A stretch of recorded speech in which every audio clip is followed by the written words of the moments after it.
Sam watch was one of the master kids. And then he's in jail. Where'd he go? He's on lunch day. They were on a nice story on the Dirty Dozen. I read it from Dave like 6 weeks ago. Well, thanks, bud. Dude, the only reason he knows that is I told him 10 minutes ago. He had a, but he was the only one that lived in the house. Really? Virginia. Oh. And then there was a big shitstorm about how much real estate he was. Really? Because they kicked him off here. Transfer Baylor. Baylor. But I'm still waiting for the real story on the dude from TCU. What's TCU?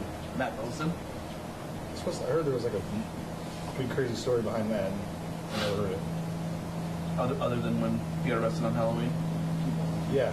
That was for like speeding or something, right? Or that wasn't anything. Wasn't it like sort of a resisting thing? Yeah, but it wasn't like some like it was a crazy bad thing. But Joe's always like, "Oh, I'll tell you over a beer sometime."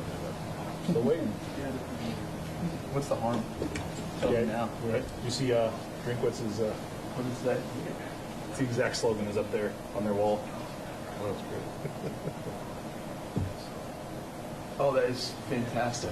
That's funny. Because he said it at their press conference when he screwed up and said the Sun Belt, but that was his slogan at App State too. But Did you see the video when they got that commit to? Yeah, it's pretty cool. I was wondering if that was like legit, like real time or not. But yeah, well, if you're watching the video,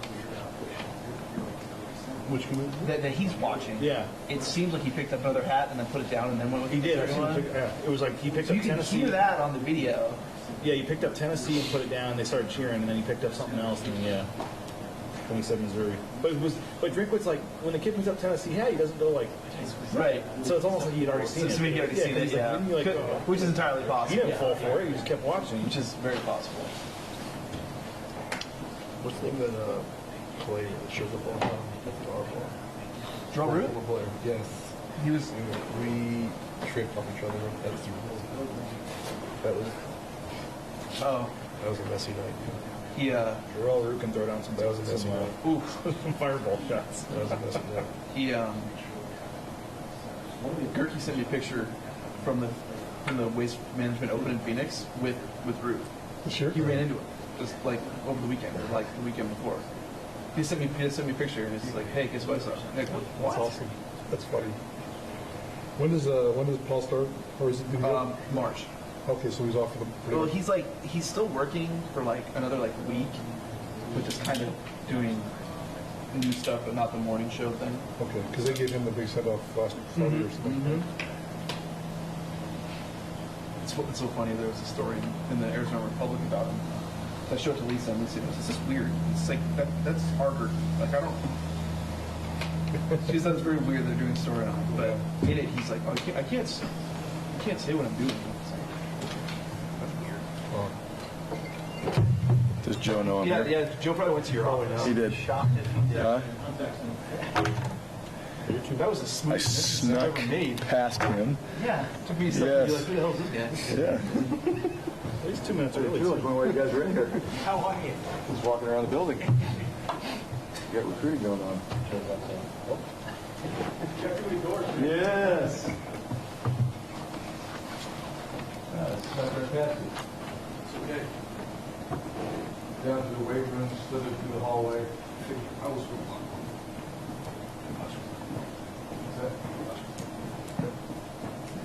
You like do these with us?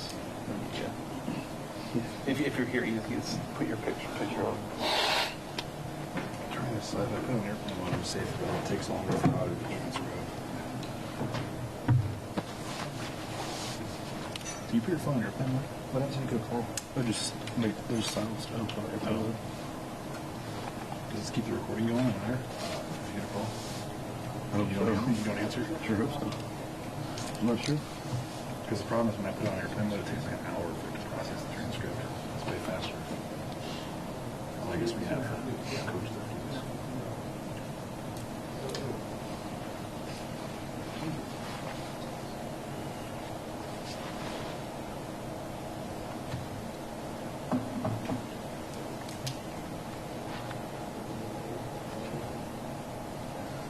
So how was the cruise?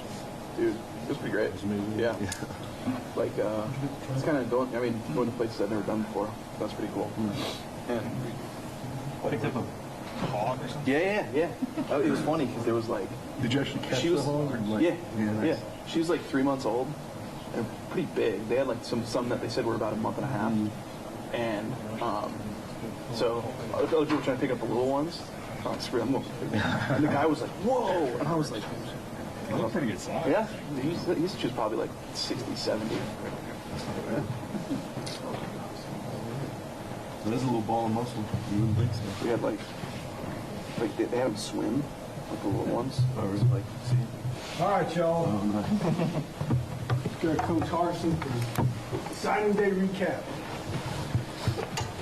We are going to keep with the no microphones, so keep that in mind. Start with Coach, and then we'll open it up for everybody else. All right. I think the snow is appropriate for today. It's like Christmas. You get the second signing period in recruiting and get a chance to kind of finish out the class. We're never done, and that's one of the things about recruiting that's always a fact. You know, there's still opportunities for guys to come into this class, for guys that are on our team with numbers and those type of things. But the guys that we did sign, you know, in the early period, the guys that we signed, all right, in the second period here, we're very excited about. We know these guys. We know they're good football players. We know they're good people. And we feel like we got a really good group coming in to be part of this 2020 class. So 20 guys, average GPA is 3.12, which is good, and it's important to us because of the student athlete that we talk about in recruiting, and that these guys, when they get on campus here, they're going to do well academically, represent our university, and also play some pretty good football. We still have 5 spots open, and you know, those are areas that we can fill at a later time, and we'll have guys on campus throughout the spring. We'll get a chance to get back out and see the 21 class along with some guys that are still in this 20 class, and that's how recruiting goes. And I kind of go back to an example of Montel Cozart when we got him in May, and he came in here for a year, was a fantastic addition to our program, obviously a guy that we love and made a huge impact while he was here. But just a few things before we get started. The staff, all the work they put in, our coaching staff, to get these guys and build relationships with them is huge. Darren Usher, our recruiting operations staff, what they've done with all the film, and we'll talk more about this tonight, but how much film they actually go through to get down to 20 guys. And it's so much they got to filter through, and so many good players out there, but also figuring out the right fit. Our professors that are included in our recruiting weekends that meet with our players to talk about academics and where they fit in whatever they want to study is huge. I know for the players and obviously the families when they come up on a recruiting visit, our boosters helping us with planes and getting to places. You know, it'd be impossible to do it commercially.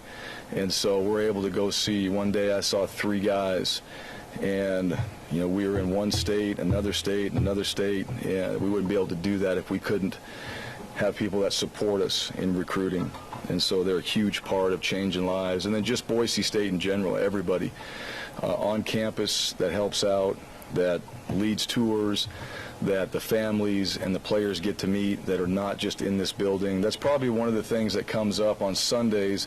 Players arrive on Friday. Saturday they kind of go through all the questions and answers and get to meet all the people that are going to be in their lives in football.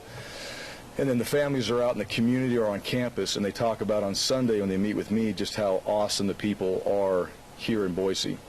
And so I don't know who they all are, but I want to thank them because they make a difference for the families and the players when they get a chance to meet them. And so it's not just the coaches, it's everybody, it's this community that recruits these players and why they choose Boise State. And it's huge for our program. We have to continue that. So I want to thank all of them for their help, and certainly, you know, as we move forward, what we're about to do with the next class and as we finish this one out sometime this spring. But all these guys up here, great people, great players. You know, we've got a transfer in there as well, and a couple JC players in there. high school kids, local players. I mean, there's a group of guys here, family members with Kanoe that are on this team. So, I mean, you look at it, it's really cool to see this all come together. And the one thing about these guys is they're hungry. They want to be a part of this program. There's some really interesting stories through the process of how they got here. And I know at the end of the day, we're very fired up. We go look at our room in there and start putting the depth chart together and all the new guys that are going to be here in fall for fall camp. They'll be here in the summer, but out there actually participating with the coaches in fall camp is going to be fun. And I think we got a really good group coming in. I like where our guys are at right now, just the mindset of this team. They're working hard. They've been running, lifting, and doing all the things necessary to get ready for spring practice. And so with the addition of these guys, what our team is doing right now, we're just in a really good position moving forward. And whatever that means, we'll see when we actually go out there and play on 9/5/20. But right now, the vibe, the mentality, the focus is in a really good place. So with that, questions? I'm going to be frank. How did you find that again? Well, so Cade, he actually came. Well, let's go back. This is a long story. We were looking at, I don't know what other player Coach Keesaw was looking at, and he was in that area. And I don't know if it was Coach Hill asked him to go over there where Cade was at and watch him, and we're able to do that. And so he got a chance to see him at the time, and at that particular practice, from what he described, I mean, he was just lights out. And he said he might have been 30 or 31, just having a great practice. Cade came to our camp, so we got a chance to be around him, got to see him throw, and got to see him run. You know, I think he ran like a 4.55, maybe a 4.5, so we actually did it again. We didn't believe it, so we did it again. And he was able to produce that again. And so here's a guy that's moving well, throwing well, get a chance to get around him, really good vibe. And we knew he was going on his mission.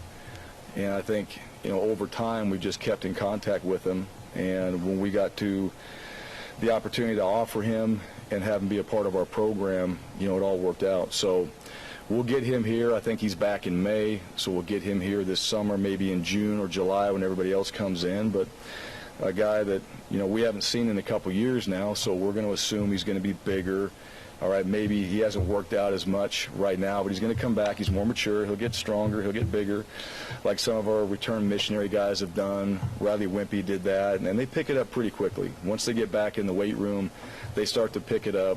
I'm not sure how much he's thrown or done anything like that, but he'll pick it back up, and then we'll get him here in the summer, and he'll be with us in fall camp, so we'll get to actually work with him hands-on during that time, and we go from there. But so we've had history with him. You know, we've known about him for a long time, and now, you know, in the position that he's in, to come in here and with the depth that we have at that position, he's going to have a great opportunity to at least go out there and practice, get reps, so we get a chance to see where he fits in, and he can roll, and this guy can run. And I think he's a pretty competitive player. He's got pretty good stats if you look at his numbers over his starts. And he's going to be a little bit more mature, a little bit older, so we get a chance to work with him that way. So hopefully the mentality, I believe, we all believe, is going to be there when he shows up. How's that work when you get on a mission and they have requirements, and it's probably not the same as in terms of how often you can talk to them and things like that? How'd that kind of work to recruit him while he's over there? Yeah, the contact is totally different. You know, they get a chance to email once a week, so you know the family, and we're able to recruit the family. You're able to contact him through email, really going through the parents more than anything. So we got a chance. I don't know, I think it was Coach Keesaw and Coach Riddle that went to see the family, so they got to do a home visit without Cade there, obviously. And so it's just more difficult. You got to, the communication piece is really once a week. It's mostly through the family, and you know, we have those conversations, and then we got a chance to get on the phone with him and have a conversation as well, and really just the one time. And I think the history of being around him, being at camp, that we've been in contact with his family, I think all those things played into his commitment to us. You put up such big numbers in high school, but the fact that he did it in the Dallas area, does that kind of give him an edge in your mind? Well, Texas football is really good. You know, I know that a lot of teams in that area that he's playing against are really good teams and really good competition. So, yeah, I mean, those are That all factors in. When you're looking at recruits, you know, where do they come from, who they're playing against, what are they doing? And I go back a little bit to like Shea McClellan, who was at Marsing, right? A little bit smaller school, obviously, and here's a Division I athlete, and he's not going against a lot of Division I guys every single game. So what does he do? Does he make every play? Does he play on both sides of the ball? Is he doing everything he possibly can to go out there and be the best football player, and we get a chance to kind of see him move, size, speed, all those things? Yes. And so that's a little bit harder to factor in, and we gray-shirted Shea too, you know, because you just don't know where he's going to be at. As an example, obviously, he's a very good football player. All right, he proved that. And so when you see guys go against better competition more consistently, you can see the level of play each and every week. And so I think that just helps us go, yep, you know what, he's doing it week in and week out. These are good teams. He's a good player. He's on a good team. They're having success, and that helps you in the recruiting evaluation. Do you expect, whether it's Stueckle or grad transfer or high school, you will still look at another quarterback probably? Or? We will look at another quarterback, absolutely. And it's just a matter of whether we find him. That's one of the things, too. And I believe that we will. There's a lot of things, you know, with transfers, guys out there right now, nobody's really rushing into signing. They're going to take their time. There's some guys that are probably still trying to figure it out through spring practice.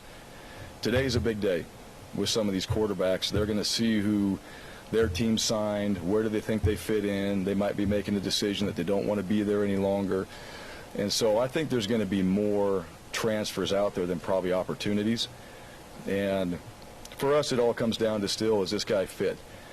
More than, and that's one of the things in this class, we didn't just fill a number. We really tried to make sure that a guy fit with our culture, that a guy fit with the guys that are in that room, and that there was a need for him on this team rather than just fill a number. And the quarterback position is one that we still have an opportunity to bring somebody in. The running back position, there's an opportunity there. The tight end position, there's an opportunity there. Offensive line, there's another opportunity there. And then on the defensive line, there's an opportunity there as well. And, you know, right now that's assuming that everything stays as is with our football team.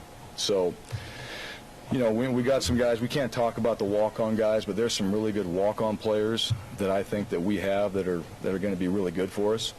And those walk-on players are very important to the success of our program, because when guys leave, as you guys have seen, you're able to elevate a guy with a scholarship that's been here, that's developed, that's a part of your team, that's starting somewhere on special teams or maybe offense or defense. And we look at that and just know that we need to have a really good group of players that are also walk-on guys. And unfortunately, we don't have numbers maybe at that position he's going to walk on at. But after time, there might be an opportunity for him to earn that, and then we have a number for him that we can plug that in. We try to stay as balanced as possible with keeping the numbers.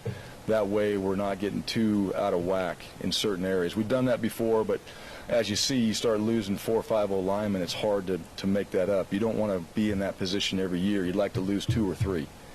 If you're losing 2 at a position, maybe 3, you can make that up. When you're losing 4 or 5, that becomes pretty difficult in a recruiting class. When you kind of mentioned some of the stories that you think about when you were recruiting this class, any come to mind? Well, let me start with Cole Wright. Cole, the wide receiver from Carlsbad. His name has come up many times in the staff room. And Latrell Caples is a fantastic player, signed early, all right, from Cartrell Thomas's high school. And so Coach Riddle with Cole Wright, his name has popped up several times. We hadn't had a chance to get out there to see him. And I got a chance to go out there and hit some schools. So I met with Cole and met with his coach and got a chance to sit down and just talk to him, and absolutely love the guy. And Jeremy Childs, this is where he was from. And so there's a comparison there. So the coach knows that we had a guy on our team. And there was a comparison that way between the players, obviously sitting down with Cole, and then really the high school coach standing on the table for him and sending Coach Miller out there to see him. And we didn't really make a decision on him of whether we were going to bring him up until Wednesday of that weekend that he was coming up. And awesome visit. when he got up here. His sister is going to play soccer at UCLA, really good soccer player. Family was fantastic. And, you know, here was a guy that just, I felt like is just dying to be at Boise State and to be a part of what we do. And so many people just saying the right things about him. And we've known about him, we've talked about him, but until you actually see him and you connect and have a chance to get him up here and get him around everybody, you know, you never really know. And at the end of the weekend, it was no doubt. You know, we offered him, he committed, and done deal. And so that's just an example of, you know, how we've kind of went through some of this process with these guys. Jonathan Earl, Golden West, was a wide receiver a year ago, moved to corner, so he's still working on. But here's a long guy that can play the position, very athletic, but he's still new at the corner position. So the fun part about that is you get to mold him. But he's played that position really well, and for what we thought, and we feel like when we get him in here this summer, you know, we can help him, we can mold him, we can get him in fall camp, but you can't coach that length. And then just his mentality.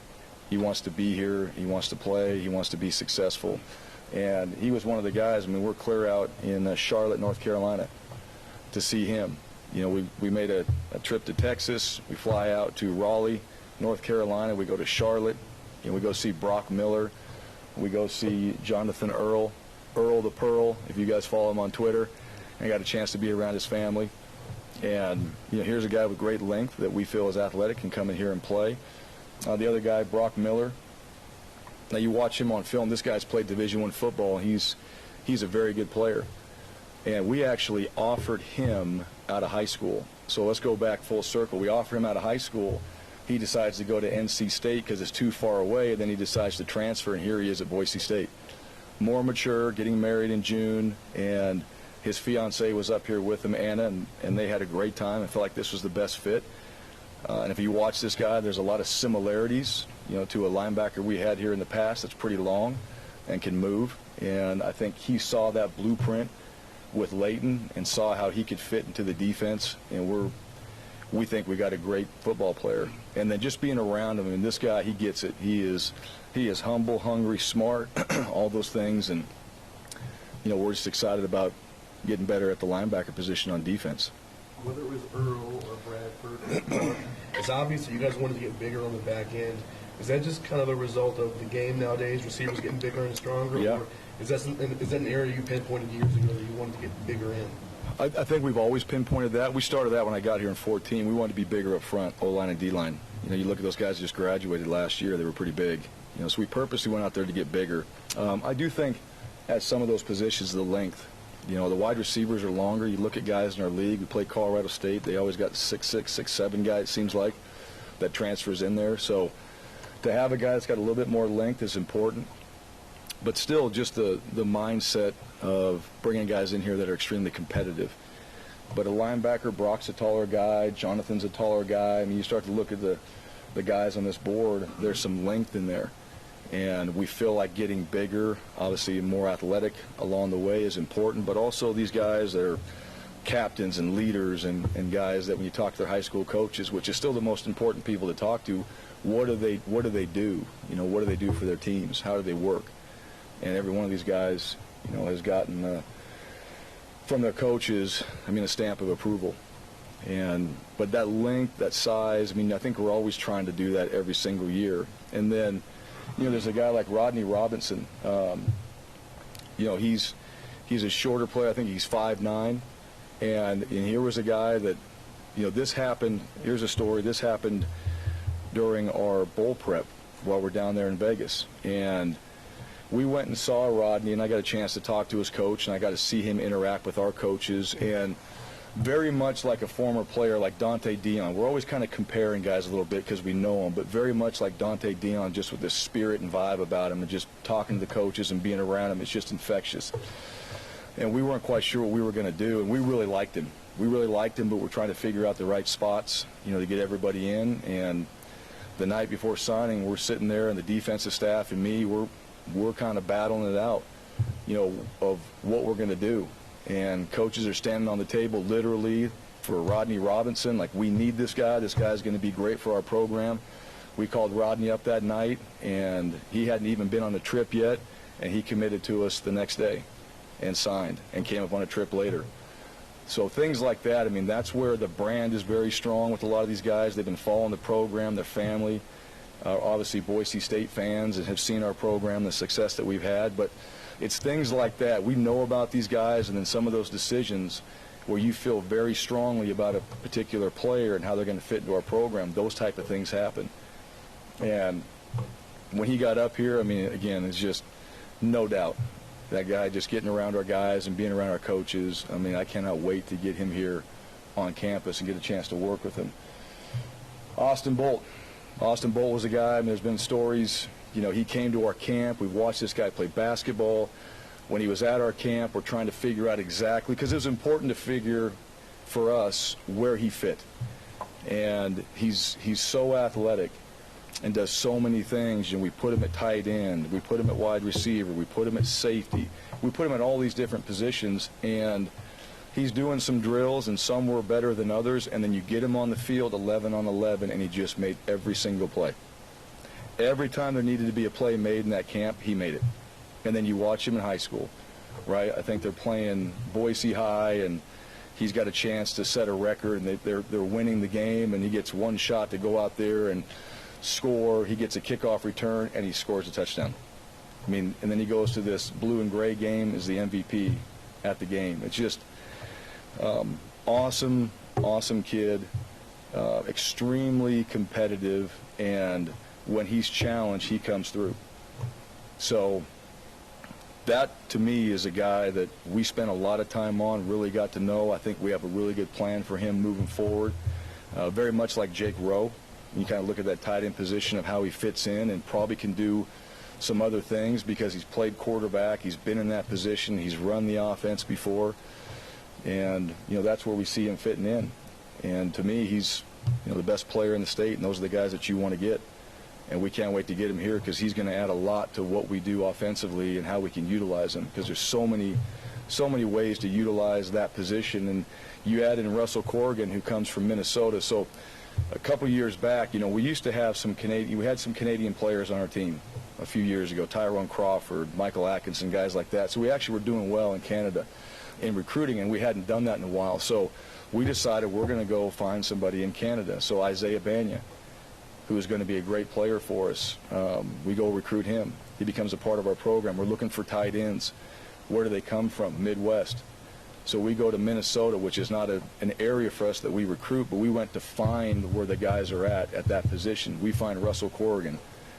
And lo and behold, here's a guy from Minnesota that loves Boise State, comes to our camp, competes for 3 days in our camp, and very much like Richie Brockle.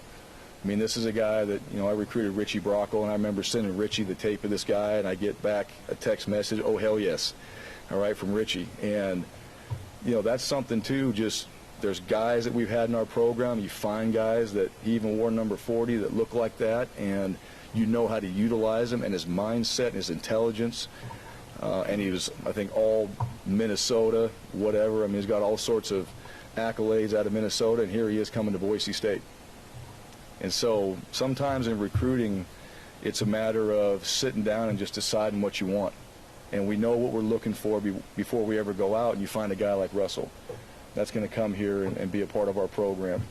You know, go through all these guys here. I mean, it's just Shane's already on campus right now. Shane Irwin, he's a teammate of Divine, and those two guys came up on a visit. You got Kanoe, who's Call's brother. We got a bunch of old linemen in there, and you know, every one of these guys, there's some length. Donovan Clark, you know, here's a guy, I mean, he's 6'2", 6'3", that's going to play corner, and you know, from a very good school in Washington, so that's another area, and we kind of got into Washington a little bit and did well there. So I thought the coaches, I thought the planning by Darren Usher and our recruiting staff and how we kind of put this whole class together and where we wanted to go, we were pretty accurate on that and got a really good group of guys that fit our needs and then obviously fit our program. I know you talked about it a little bit. How unique is he? Just because he, every stage that he got on, he seemed to excel and perform. And just the time to take to see how he fits and where he fits and when he fits. I mean, he's from Idaho, so just how kind of unique was his whole whole situation. And it seemed like he definitely started to get maybe a little bit of late interest from other people too. No doubt. Yeah, I mean, he was, anybody that knows anything about recruiting would be interested in him. You know, and like I said, it took us a little bit of time. He's got a great family, awesome. He's got a room, I think, is blue and orange. So, you know, there's been Boise State in his family for a while, but, you know, he's a special talent. But here's the thing I love about him. He is humble. That guy is smart, hungry, and humble. And we were at a dinner with Kyle. Where's he at up there? We have him up here? Yeah, Kyle Juergens right here. All right, from Santa Margaret. And we were at a dinner with him and his mom one evening, and that's when Austin had gotten the MVP of the Blue-Gray. And so it was kind of hitting him up on that, and I got to see some of his highlights on there and what he did. But here he is. I mean, he went to Texas and did his deal and went and competed and stood out. And you know what? To him, it's just going out there and putting the work in and making plays, and that's just what he does. But it doesn't surprise me watching him play this year in high school, just the opportunity he got and what he did with it. He said that Matt came over and visited him the other day, and just kind of, I don't know, like... Who? Matt Miller. Oh, yeah. And it just kind of clicked. How similar are they in the sense that just kind of known as tough guys that Yeah. just get it done? I mean, Matt got a little bit of QB in high school, obviously. So. Sure. Yeah, well, Matt, I mean, there's some similarities there. I mean, Matt was a tough player. Matt was a guy, we sent the whole offensive staff to go get Matt Miller. And I told him that story, too, now that we have him here on staff. And we flew into Helena, and it took us 3 tries to get in there because the weather was bad. And I said, this guy better be worth it when we get in there. And he certainly was. But, yeah, there's a lot of similarities that way. Just a playmaker, a guy that can do a lot of things. I mean, Matt was kind of your Swiss Army knife when it came to, like, plays and what you could do with him. And then, obviously, a successful player, very competitive, big, strong dude that, you know, I mean, did a lot of things for us. And, you know, it's hard to compare that now because, you know, Austin's such a young player, but there's a lot of competitive similarities that way. And, you know, I think when he gets here and we start to get him in the mix, and Coach Keesaw and the offensive coaches start to utilize his talents and how we get him the ball or do different things with him, and he'll be physical and he'll block and he'll do all that stuff that a tight end needs to do, he's going to be successful at it. Coach Venable, thought process? Yeah. Yeah, so that was kind of a long one, really. We, you know, when Coach Marks left, we went and got Matt Miller hired. All right, so we went through that process, and we interviewed a few guys, and Matt came in here and did a fantastic job.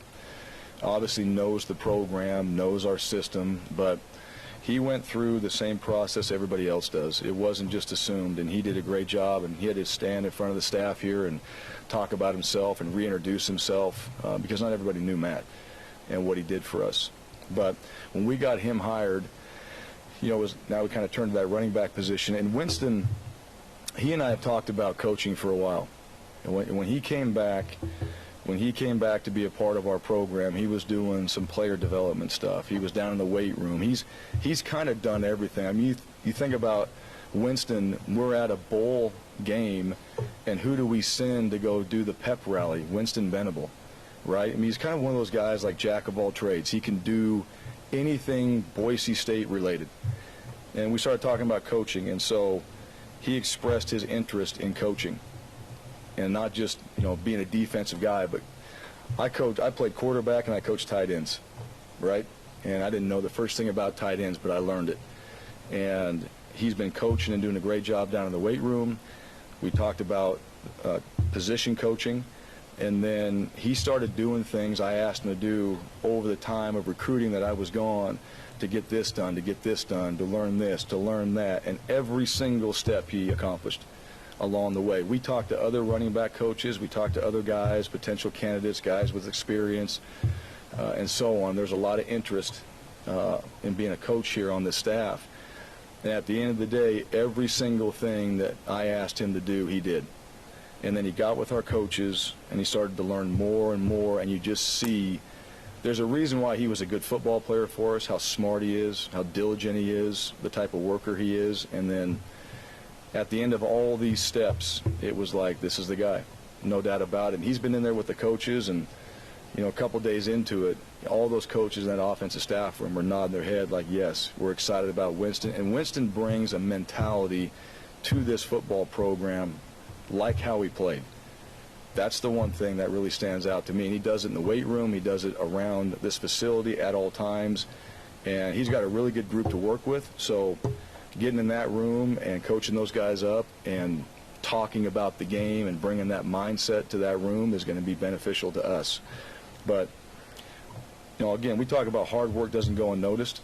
And when you see guys that want something and they go after it and they're doing whatever it takes to get it, there's something to be said for that. When somebody's hungry to do all these things and not just sit back and assume it's going to go their direction, to me, that's the key to success. And he did all those things, and it was a no-brainer. And we sat down in my office, offered him the job. He was fired up, no questions asked, just handshakes, hugs, and let's get to work. And he walked right out of the office, and he was ready to go move his office from downstairs to upstairs and get ready to go. Now, in that transition, too, we hired Anthony Lazard down in the strength with our strength staff and down in the weight room, and he was very impressive on his interview.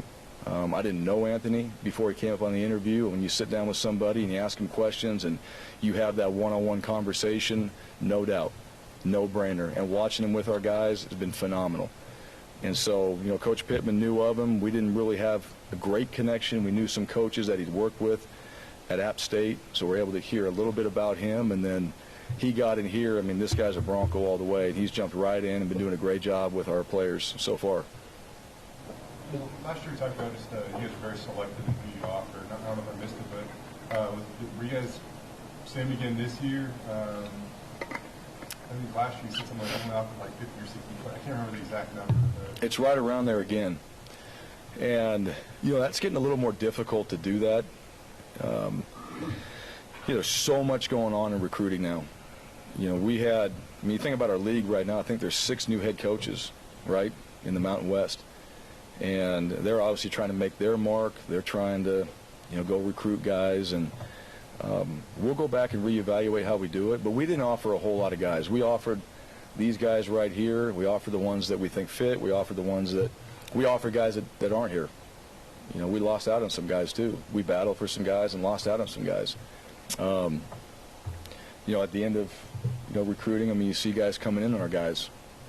You know, and that's part of it. I mean, USC is coming on our guys every single year since I've been a head coach within the last 24 hours. You know, it happens every year. And fortunately, Curtis Weaver chose Boise State, right? So, I mean, it's just things like that. That's part of it. And I think we do a good job of building those relationships and connecting with our guys so we can hopefully keep them when they do commit. It's not 1,000%, but as we look at this 21 class, there's a little bit more of this position, a little bit less of this position. Every year there's a larger group at a certain position, so you can offer more guys. And then some years there's, I wouldn't say slim pickings, but sometimes there's just less. And guys are committing here and committing there, and you know, you get a group of guys that you've got to kind of figure out whether they're going to be the right fit, right guy for your program, what you're looking for from the position ideals. Because, again, you don't want to just go fill a position. That's the one thing. You just don't want to just go get anybody, because that's not what your players expect. Every guy on our team's been recruited by our staff, and they host these players when they come in. So our players do a phenomenal job of helping us in recruiting. If they don't like somebody, we don't like them. All right? But they know the kind of guys that are going to come in here and help us to be a championship program, and so they're a big part of it. And sometimes we bring guys in and it goes well, sometimes it doesn't go well, and you know, we listen to our guys, which is why we have opportunities and spots still to fill moving forward. Going back to Finnegan for a second, he put up such big numbers in high school, 6,500 yards, 100-plus touchdowns in 3 years as a starter. But he was only a 2-star. He was pretty lightly recruited. Why do you think that is? I don't know. I don't know the whole star system. I really don't. I really haven't got into that. I mean, people talk about it, 4-star, 5-star, 2-star. Leighton's a no-star, Matt Paradis a no. You know, I mean, it's just, are they good football players or not when you watch them on film? All right, do they fit the position ideals that we're looking for? And then you get into the fun part. What kind of person are we dealing with here? Does this guy, at the end of the day, does this guy love football? I think there's a lot of guys that love recruiting. Does this guy love football? Because, like today, recruiting is over. And you better love football moving forward. Otherwise, you're probably not going to have the type of success you had in high school just because you might have been the best player. And I think this guy, I think he's a really good football player. We've gotten eyes on him. So we knew that with our own eyes, all right? And that's something that's important to us, our eyes, our ears. And we knew this guy could come in here and spin it and could help us. And also at a position, too, I mean, we've known about this guy, but a position that, you know, was a little bit slim this year at the quarterback position, too, where, you know, there's some guys that went different places and signed with some of those larger schools, and they were early commits and things like that. And we went through a bunch of guys, and we felt like he was the best fit. And then getting a chance to, you know, communicate, which was difficult to do, that whole thing connected, and here we are. USC and with Finnegan, I guess there was a report that he only signed the financial aid paperwork, Yep. not the other paperwork, and that his family had told you that it wasn't a final decision. I don't know if you can just comment on that or what. Well, yeah, it's financial aid, you know, because of where he's at and all those things. But no, I feel very good about, you know, talking with his dad, and obviously not him at this point, but we will, you know, the conversations we had. And but that's with some of our other guys too. You know, those are some of the times we sign guys to financial aid agreements, and they're committed. You know, and I think that's something that we feel strongly about, and has not been something that has ever reversed on us. So I do feel good about it. You know, and I think in the recruiting part of it too, it's hard. You know, guys come in late, and there's different offers and things like that. But at the end of the day, we feel very good about where we stand with him, his family, and him coming here and being at Boise State. That it? Thanks, Horace.